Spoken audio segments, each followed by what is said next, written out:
भगवान बुद्ध और आनंद, एक रहस्यमयी रात्रि।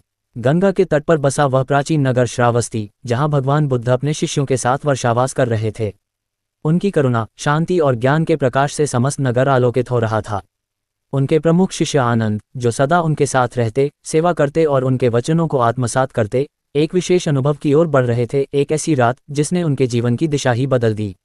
रात्रि का रहस्य। एक दिन बुद्ध ने आनंद को संकेत किया, रात्रि का प्रथम प्रहर बीतते ही मेरे पास आना, तुम्हें कुछ महत्वपूर्ण देना है। आनंद विस्मय से भर गए।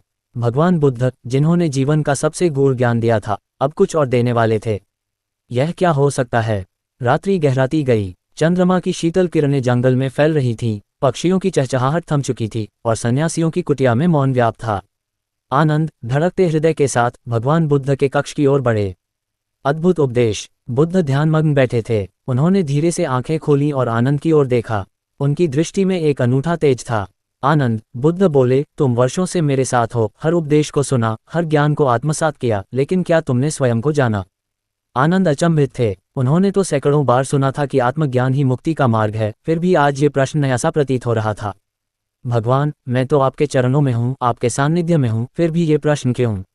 आनंद ने निवेदन किया। बुद्ध मंद मंद मुस्कुराए, तुम्हारे पास ज्ञान है, परंतु अनुभव नहीं। शब्दों को स्मरण रखना और उन्हें जीना, दोनों में अंतर है। आओ, मैं तुम्हें उस मार्ग पर भेजता हूँ जहाँ तुम्हें स्वयं अपने भीतर उतरना होगा। एक रहस्यमयी यात्रा। बुद्ध ने आनंद को एक गुप्त वन की ओर जाने का निर्देश दिया। वहां पहुंचने पर आनंद ने पाया कि एक वृद्ध सन्यासी ध्यानस्थ बैठे थे। वह कोई साधारण सन्यासी नहीं थे, उनकी उपस्थिति में वही शांति थी जो बुद्ध के पास अनुभव होती थी। वृद्ध ने धीरे से कहा, जो तुम खोज रहे हो वह तुम्हारे भीतर ही है, परंतु तुमने अब तक उसे देखा नहीं। ये रात्रि तुम्हारे लिए निर्णायक होगी। आनंद ध्यान में बैठे और धीरे धीरे उनके भीतर प्रकाश फैलने लगा। वह देख सकते थे न केवल अपने विचारों को, बल्कि अपने अहंकार, अपनी आकांक्षाओं और अपने भय को भी।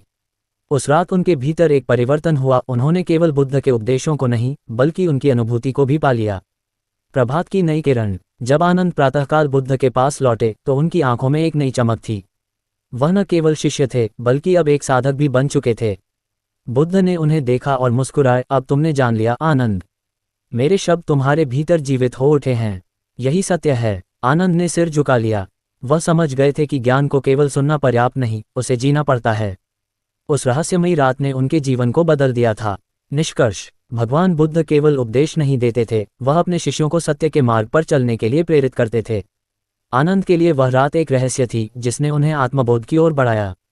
इसी प्रकार हम सबके जीवन में भी ऐसे क्षण आते हैं जब हमें अपने भीतर झांकना पड़ता है। क्या हम तैयार हैं इस सत्य को जानने के लिए?